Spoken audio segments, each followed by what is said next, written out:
Hello, everyone.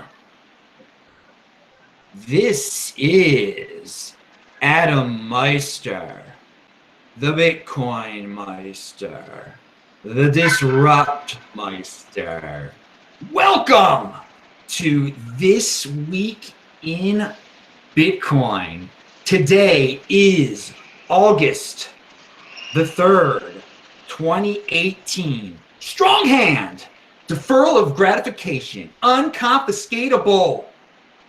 All right, I am offended by selling Bitcoin. I hope all of you had a strong hand this week. I'm coming from Boise, Idaho now, and we have 3 guests who've never been on the show before, but you all know them because I talk about them. I link to their tweets. Always check out the links below. I link to all these guys below today too, please. They are Gary Basin and Murad Mahmudov and Nik Bhatia.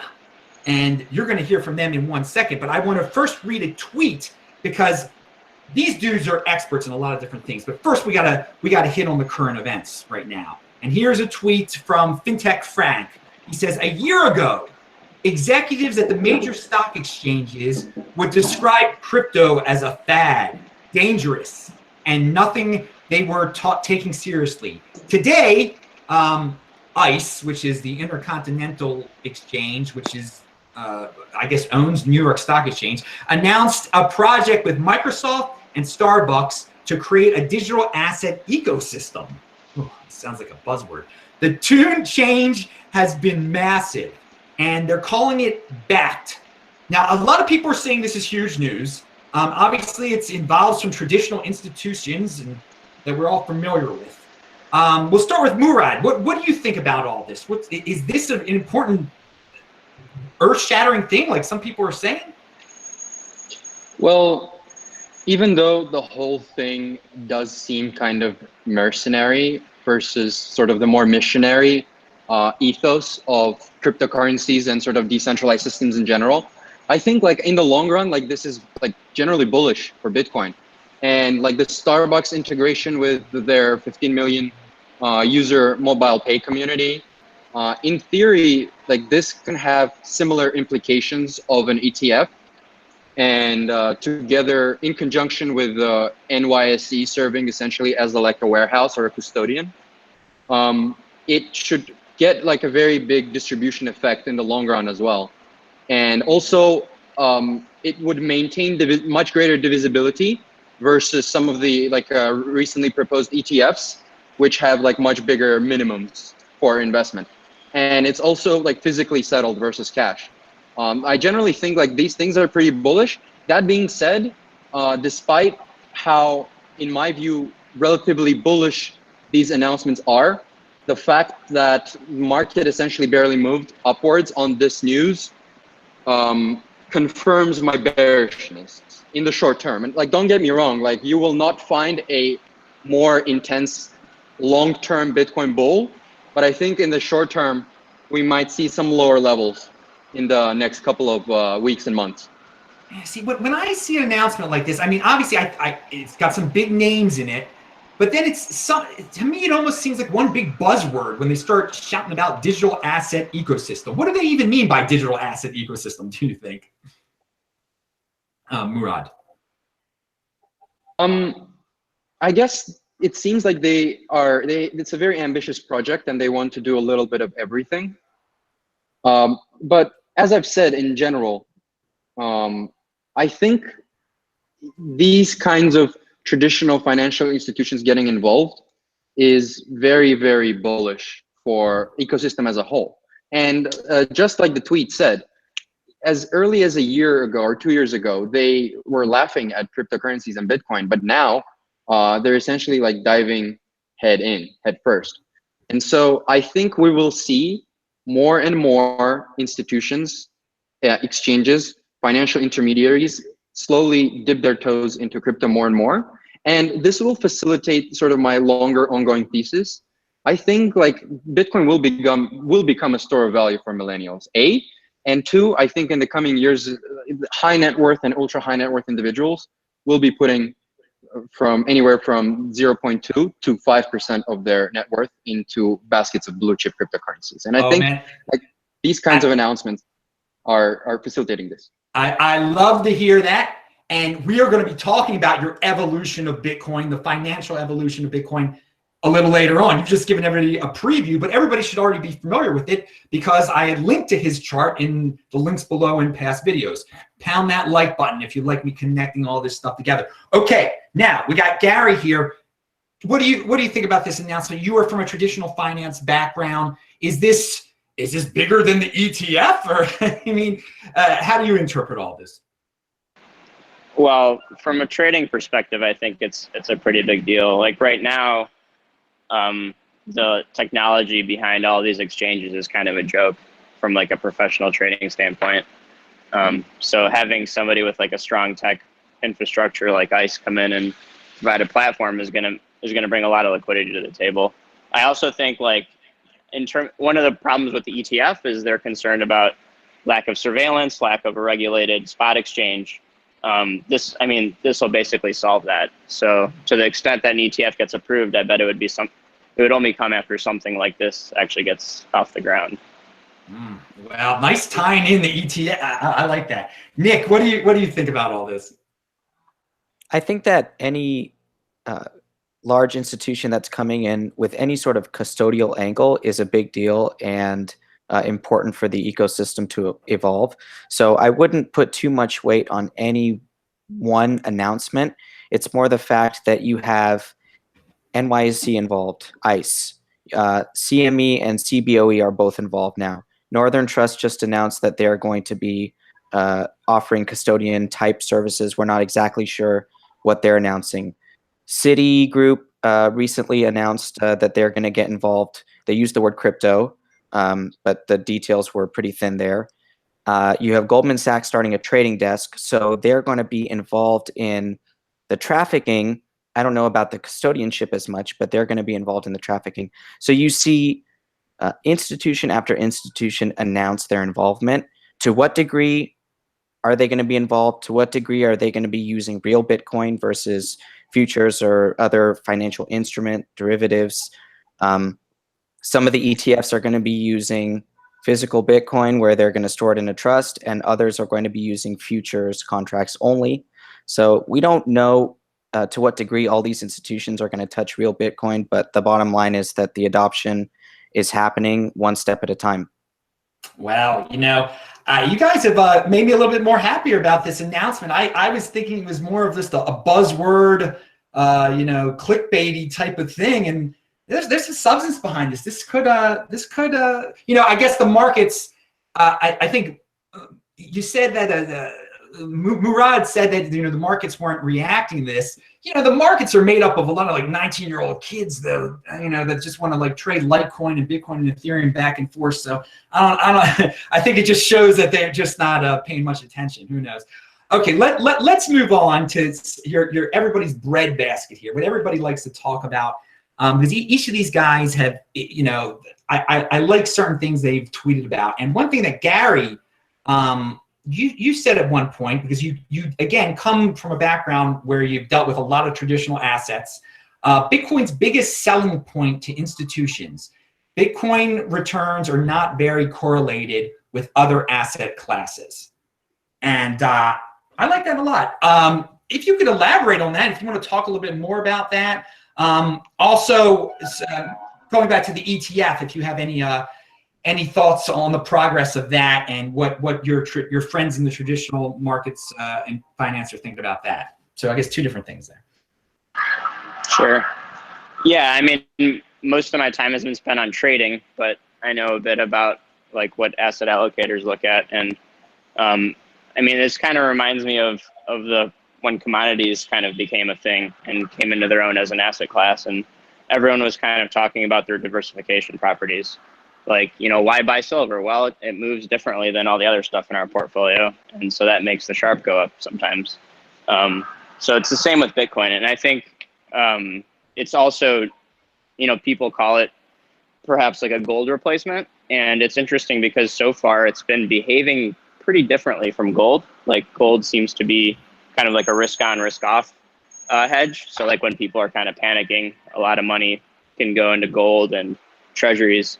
Bitcoin moves a little bit weird. It almost seems like it's kind of like a hedge against like specific countries having instability or capital controls coming on and off. So it's like a new type of exposure that you can get access to. So I think once it matures a bit more, you know, traditional asset allocators will be interested in putting up, you know, maybe 0.5% to 2% of their portfolio into Bitcoin and maybe a few other big coins. I have a little bit of I guess, a question kind of goes off of this in terms of Bitcoin maturing and it attracting interest of all sorts of people. Do you see it as a store of value yet? And if you don't, when do you see that being more accepted in the traditional markets? Well, I think it's a store of value for us that think Bitcoin's awesome and is the next big thing. I think for most people, like when I ask my friends who are a little bit older, you know, they think it's worthless and doesn't have any inherent value, and therefore is like a very poor store of value.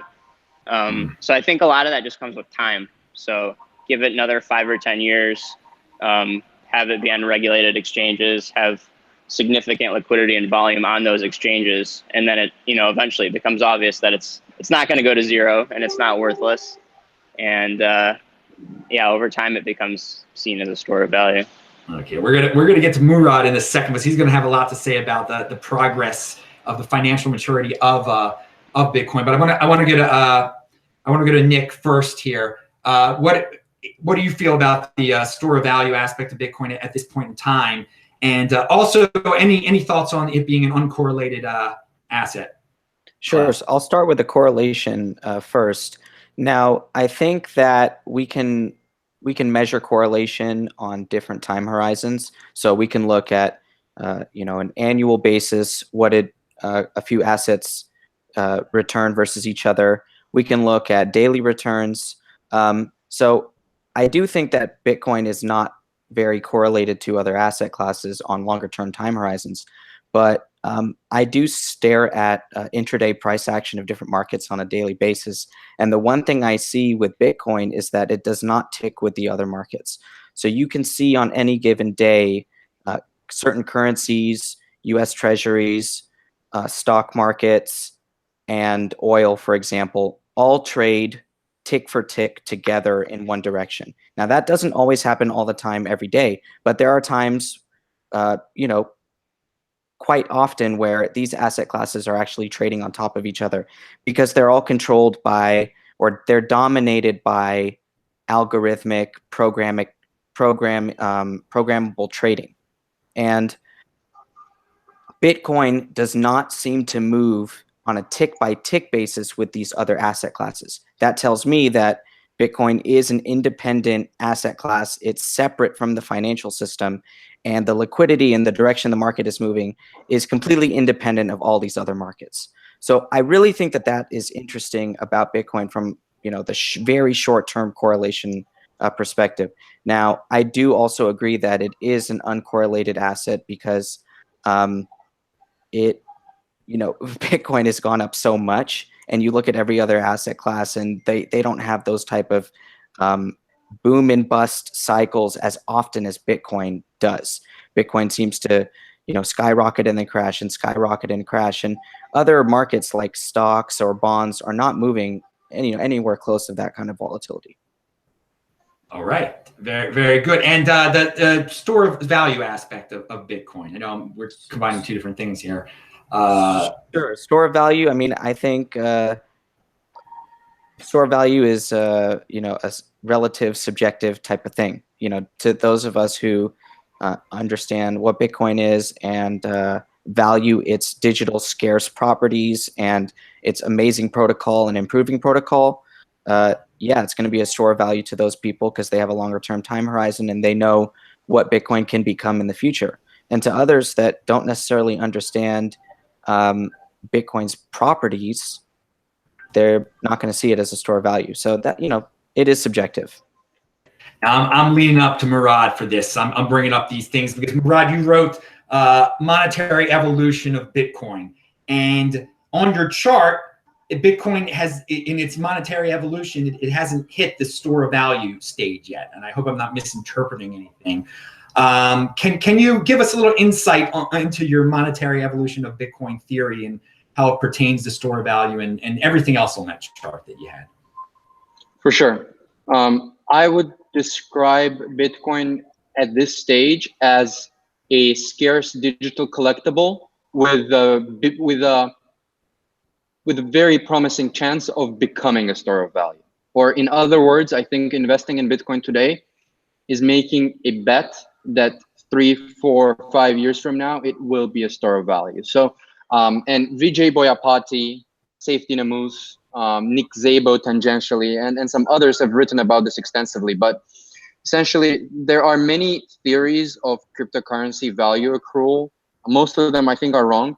I subscribe to this theory that Bitcoin is undergoing monetization, and it's moving in these stages from a collectible to a store of value to eventually a medium of exchange as it gets bigger and the disincentives to spend get reduced. And eventually, as it gets even more stable, it will, and it has a chance to become a unit of account. But really, stability will be achieved closer to full adoption. It's quite binary, but for pure stability and not versus fiat versus actual goods and services, you need very, very extensive adoption. But versus fiat, Bitcoin will stay volatile for a while, and you actually want it to be volatile. You want Bitcoin to be volatile, preferably upwards. You want it to signal to the world that fiat is weakening relative to the dollar, and the fiat leak is occurring. And I strongly believe that Bitcoin will become a store of value because, and I don't even, somewhat controversially, I don't think that money is a collective fiction. I think it's actually, I think Bitcoin is an objectively better store of value, especially if you take a longer term view. Just like people say, the future is already here, it's just not distributed enough yet. And to me, it's not collective fiction, but rather it's social consensus coupled with market anarchically converging towards the best potential due to self-interest and due to self-preservation. And I think this will happen. All right, Gary and Nick, which one do you guys have something to say about what was just said there? Commentary of any sort. That was some deep stuff there for all the 20%ers and strong handers out there. This show is definitely for you guys, all the long-term thinkers. Well, I love the evolution of money framework that Murad is putting forth. It really does have to take this evolution into later stages of maturity. And right now, it still is a collectible. I mean, it's moving towards a store of value because more and more people are recognizing it as that. But still, for us Bitcoiners, we're just trying to get our hands on as much Bitcoin as possible because we understand that it's limited in supply, and that's kind of what is driving, the adoption forward, and it will move that direction through time. 1 Bitcoin equals 1 Bitcoin. People try to get more. Don't worry about the dollar value of it. Gary, any thoughts? Nothing much to add. I mean, I agree with Nick and Murad. I think it's going to take time, and I think that there's some fundamental properties about the way the system works that make it more attractive than fiat currency in the long run. But there's going to be a lot of volatility in between, so make it exciting. Have a strong hand, indeed. Excitement, but strong hand, people. All right, now before we move on to Nick, who is going to talk about the Lightning Network in all its glory. I did have one little final question for Murad. You said 80 in one of your tweets. I found it very interesting. 85% of VCs are no better than ICOs. You think that? is that an exaggeration? That was kind of tongue-in-cheek, but I do think that save for a tiny minority of VCs that actually know what's going on and how this thing works, most of them are really FOMOing into horrible investments, horrible tokens, horrible ICOs. I actually think most of them know that what they are FOMOing in is essentially utter trash, but they're just taking advantage of their pre-sale discounts and then dumping on retail upon the liquidity point, and like I'm just saying obvious things. We all know what's happening. I do consider it at least slightly unethical, but this is just the way things go, and it's been going on long before crypto. But yeah, I think most VCs don't really understand cryptocurrency. They don't really understand monetary economics. A lot of them still think of blockchains as software platforms or blockchains as equity. But really, first and foremost, blockchains are money and blockchains are monetary systems. We're not trying to reinvent Amazon Web Services here. We're not trying to reinvent PayPal. We're trying to get rid of central banking, and we're trying to build a robust, fixed monetary system. And really, both that has the highest potential for return, the highest total addressable market, and also the highest potential for socioeconomic change. And I think it will happen in our lifetime, and I think it will be beautiful. Well said. Pound that like button, people. Nick, do you have any thoughts on the VC's view of crypto? I don't have much knowledge of that world, and I also don't even follow the ICO whole space at all because it's not part of what I'm interested in. I'm interested in building on Bitcoin, so I couldn't even name you like any ICOs or anything like that. So I'll defer. Man, that is awesome. That is awesome, and I wish everyone was like that. Unfortunately, the newer the people are to the space, the more they seem to like to ask me about ICOs. And, actually, Murad, you said, well, everybody knows, you said that everybody knows that what the ICOs are about. Oh, no. The 80%ers out there, they think this stuff is real. They don't know that 90% of them are going to fail. I mean, that's why they keep buying them and stuff. I mean, the questions I get. Anyway, well, let's talk about what the people want to hear about, and that is the Lightning Network. And that is the Bitcoin risk spectrum. Lightning Network's arrival finally allows us to assign time value to Bitcoin. And we can begin building Bitcoin's capital market from first principles. All right, Nick, take it away. I mean, if traditional finance, if they're going to get involved with this, they're going to want interest rates on Bitcoin and everything. And you think Litecoin's going to help, not Litecoin, excuse me, Lightning Network's going to help out with all this. So tell us all about this. I think it's so unique, and other guests have tried to interpret what you've said in your articles and everything, but now we want it straight from the horse's mouth. Thank you. Yeah, I think that Bitcoin's layered approach that it's taking is the perfect approach, and that's because I think about gold as an analogy.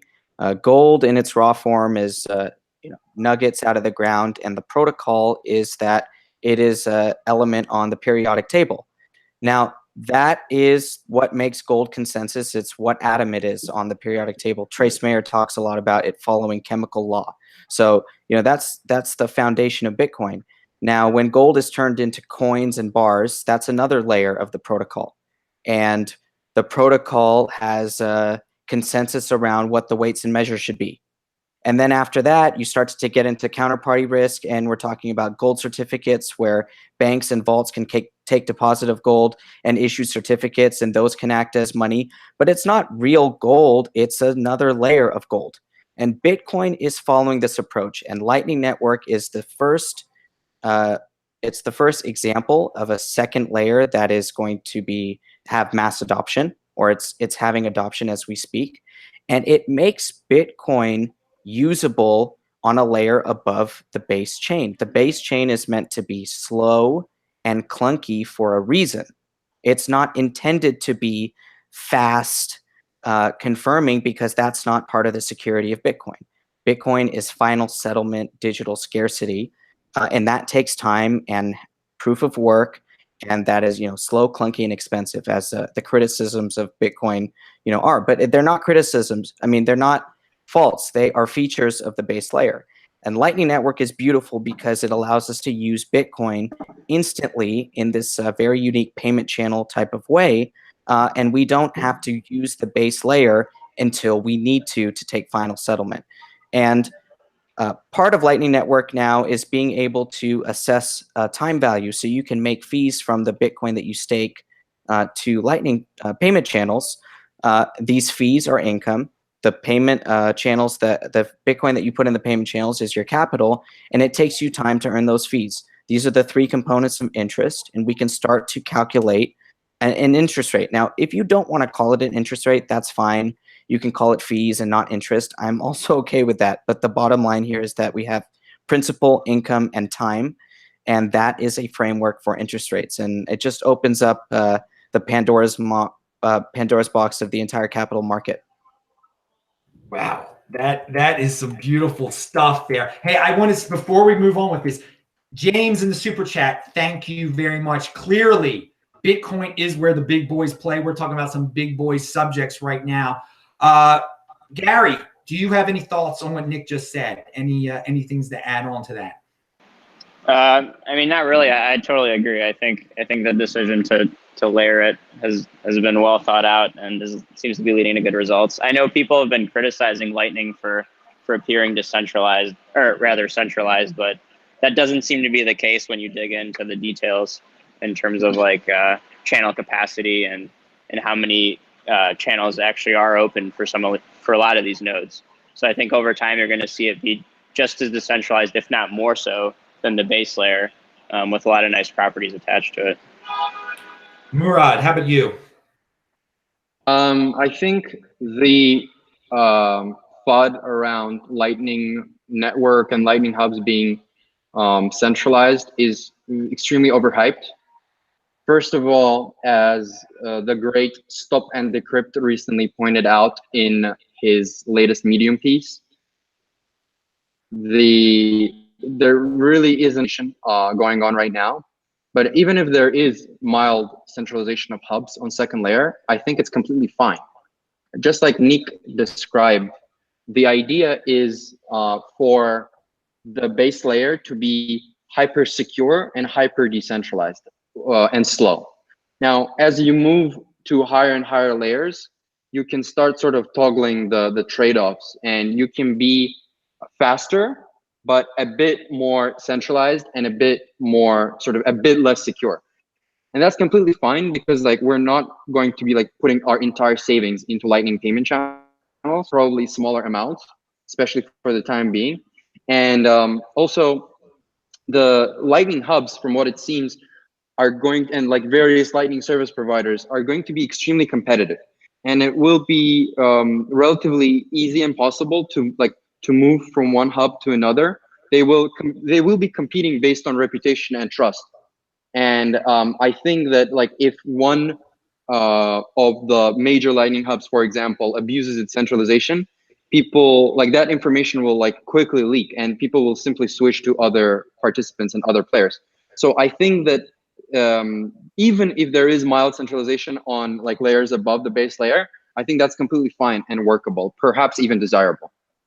All right, Nick, you might have some follow-up to that there. Yeah, that was great. You know, the thing about Lightning Network is that you don't have to use it, right? You can keep your Bitcoin on the base layer in your own private keys. You don't have to release that liquidity if you don't want to, but you can, and you are taking some risks, right? I talk about how I don't feel that there's a direct counterparty default risk, but there is risk of security. There is risk that it's in a hot wallet. There is risk that you can mismanage your payment channels and lose your Bitcoin if you don't, if you don't follow the rules, and you can lose your Bitcoin if you're not careful. And so that risk should come with a reward. Those rewards are going to be in the form of routing fees and maybe other services that can be provided via Lightning Network. But I'm focused on the routing fee aspect because it's observable right now. And with this income that you're making, we can start to assess that type of interest that you're rewarded. Now, I'm so glad that you differentiated between the type of risks that are involved, because in your original article, you specifically said there's no, well, I don't want to misquote you, no counterparty default risk here. Now, if that really is the case, I mean, that just seems amazing. Wouldn't you think that a lot of big players are going to want to get into this very soon and put a lot of money down in these a lot of Bitcoin down in some of these payment channels? And do you expect this to happen soon, or is it too clunky, the network now? Is it still just almost in beta version still that it would be too risky to do this? Yes. So what do you think about that? Well, I think it's great because I believe it's going to be a free market. because the only thing you need to compete in the Lightning Network is the software and the Bitcoin. Now, anybody can have those two things. There's no real barrier to entry here into the Lightning Network. So if some centralization ends up happening, then that's part of the market. And then if people don't want that, they will route around that centralized hub. And it's going to be very interesting to see how it evolves. I don't know the degree to which, big players are going to come in. They're not going to view this as no counterparty risk, so it's safe and I'm just going to do it, because it takes technical know-how. I don't have a coding background, so I don't have a Lightning node up and running because I don't think that I could properly do it. Now, I took months and months to learn private key storage so that I could do so myself, right? And that was part of my process of learning about Bitcoin. But I don't think I'm ready for the Lightning Network because there's going to be it's just going to be above my capabilities currently with the current tools. Now, hopefully that will change quickly and I can get involved and learn, the little bit of code here or there that I need to customize my node. But right now, I don't. So I don't know what, big players are going to come in with what type of money, but it will be a free market and it's going to be very interesting. Yeah, there's a lot of technical know-how before you can become confident in doing this and know that you're actually doing the right thing. And unfortunately, I just thought of a horrible scenario in my head, how as the Lightning Network becomes more and more publicized, they're going to be like scammers creating like businesses saying, hey, we'll invest your money into our Lightning Network node and we'll return this interest to you. And then they won't have a Lightning Network node at all, and they'll just steal it. It just all popped into my mind. Future scams of cryptocurrency. Don't pound that like button for that. All right, we're going to move on from Lightning Network. Gary or Murad, do you have anything else to say about Lightning Network? Or Nick, anything conclusionary remarks about Lightning Network? I actually wanted to throw out that the payment channels enable a lot of cool stuff. It's not just about the simple back and forth payment use case. There's a lot of potential for building things like derivatives or kind of like uncollateralized or off-chain collateralized payment channels that will show up over the next year or two. That could lead to totally different applications that we haven't seen yet. Yeah, I mean, who knows?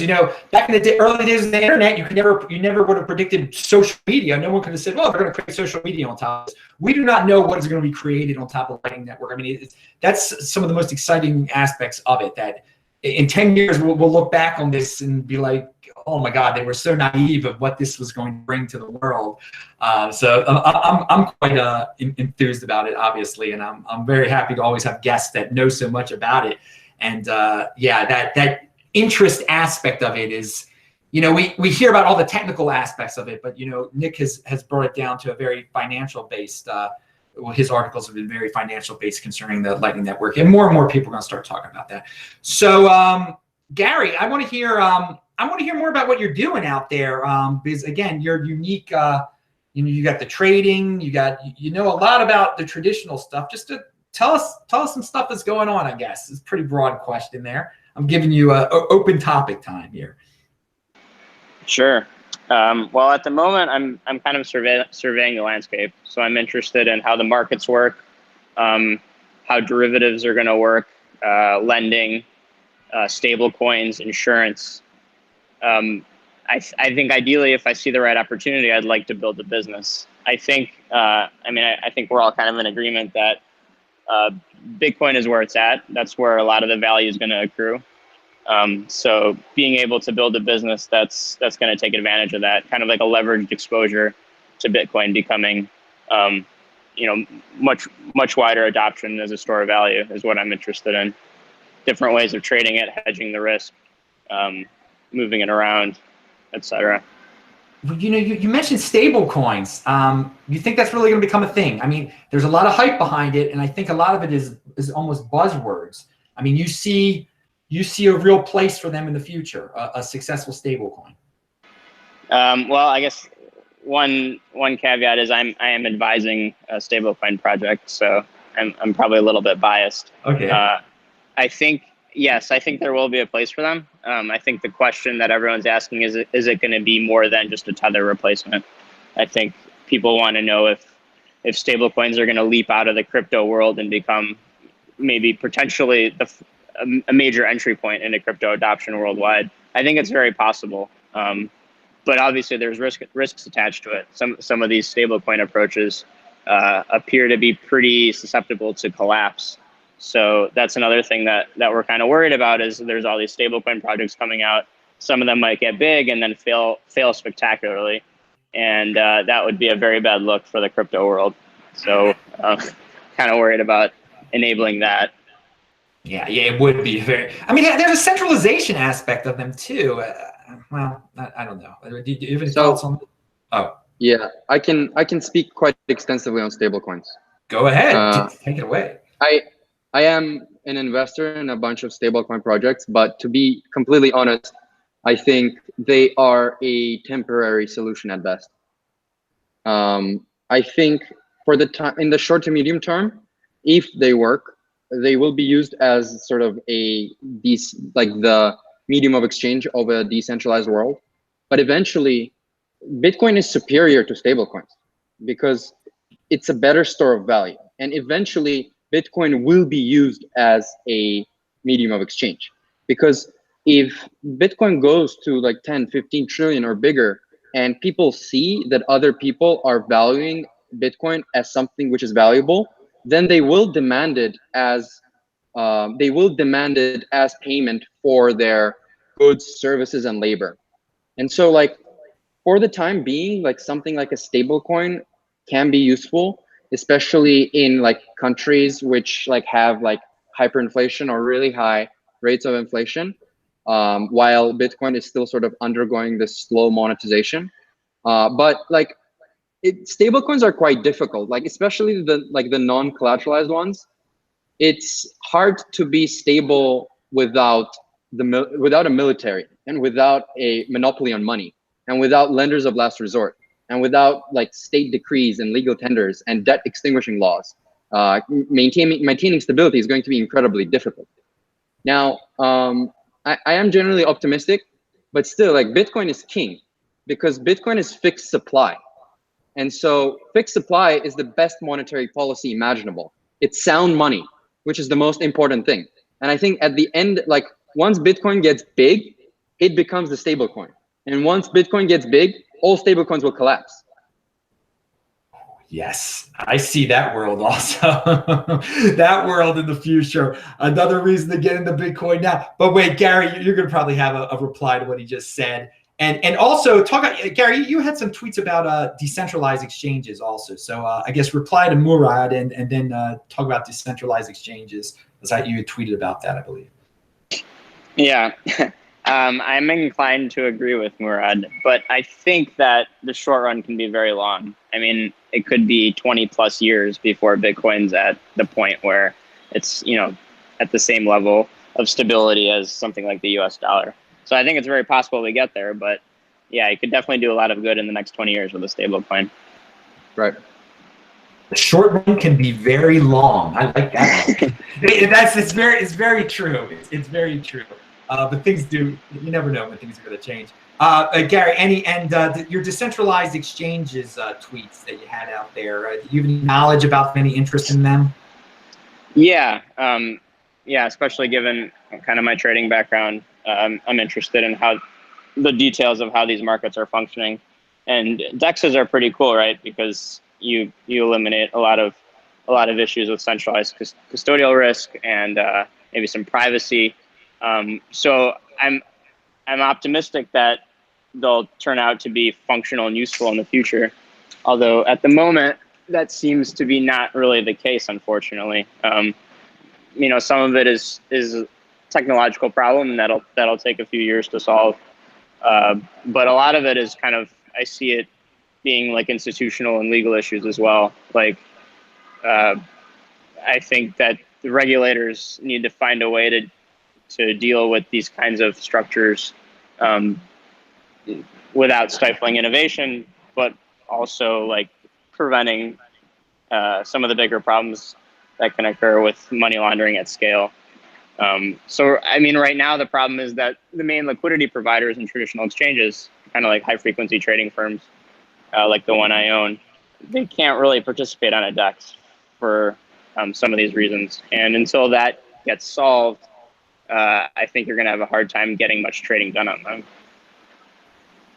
All right, Nick, I didn't mean to leave you out or anything. Any thoughts on these decentralized exchanges or these stablecoin things, or are these just not your thing? No, I just agree with the fixed supply aspect of it. You know, the stablecoin is, you know, by definition going to have a centralized authority and a flexible monetary policy that, you know, we're not really sure what it is. And I'm in Bitcoin for the stable monetary policy, and, you know, don't really have an opinion about the stable coins outside of that. Okay, excellent. I'm not a big stablecoin guy either, but hey, I'm glad we finally had some dudes that did get to talk about it. We haven't had anyone on the show really talk about it yet, so pound that like button, everybody, if you like. I'm bringing you all sorts of information today. All right, well, we're getting close to the end here, but I did want to I don't want to get people too excited out there because I know there's some altcoin freaks out there. Murad, you had a tweet, and I'm just doing it from memory here. You had like not a ranking, but you listed like 5 coins that you thought were legitimate. Obviously, the top one was Bitcoin, but then you mentioned some others too. I think you mentioned Zcash, and you actually mentioned store of value. Do you remember this tweet that I'm talking about? Yeah, for sure. You actually, in one of the tweets, I listed the top 5 coins in my view, and in another tweet, I listed the most important criteria for achieving store of value. Okay. So, yeah, please, go over both. Go over both. But remember, people, this is not an endorsement of those coins. But continue. Yes. Honestly, the longer I spend time in the cryptocurrency space, I realized that as of right now, everything other than Bitcoin is essentially trash. And I kind of like privacy coins, the 2 non-scam privacy coins, Monero and Zcash.